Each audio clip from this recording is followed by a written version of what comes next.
দেশের বিভিন্ন অঞ্চলে ঝড়ো হাওয়া ও বৃষ্টির সম্ভাবনা রয়েছে বলে জানিয়েছে বাংলাদেশ আবহাওয়া অধিদপ্তর। সংস্থাটির মতে বিরাজমান লঘুচাপের বর্ধিতাংশ পশ্চিমবঙ্গ থেকে উত্তর বঙ্গোপসাগর পর্যন্ত বিস্তৃত থাকায় দেশের আবহাওয়ায় অস্থিরতা বিরাজ করছে।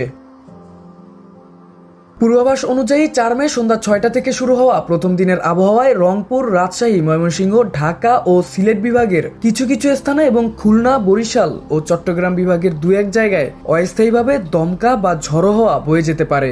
এ সময় বিদ্যুৎ চমকানো সহ হালকা থেকে মাঝারি ধরনের বৃষ্টি কিংবা বজ্রবৃষ্টির সম্ভাবনা রয়েছে। সেই সঙ্গে দেশের কোথাও কোথাও মাঝারি ধরনের ভারী বর্ষণ হতে পারে বলে পূর্বাভাসে উল্লেখ করা হয়েছে। তাপমাত্রার ক্ষেত্রে আবহাওয়া অধিদপ্তর জানিয়েছে সারা দেশে দিন ও রাতের তাপমাত্রা সামান্য বাড়তে পারে।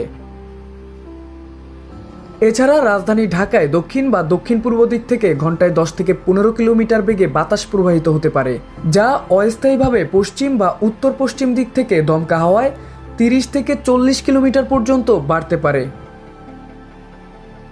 এদিকে মঙ্গলবার 5 মে ভোর 5টা থেকে দুপুর 1টা পর্যন্ত দেশের অভ্যন্তরীণ নদীবন্দরগুলোর জন্য দেওয়া পৃথক সতর্কবার্তা দেওয়া হয়েছে।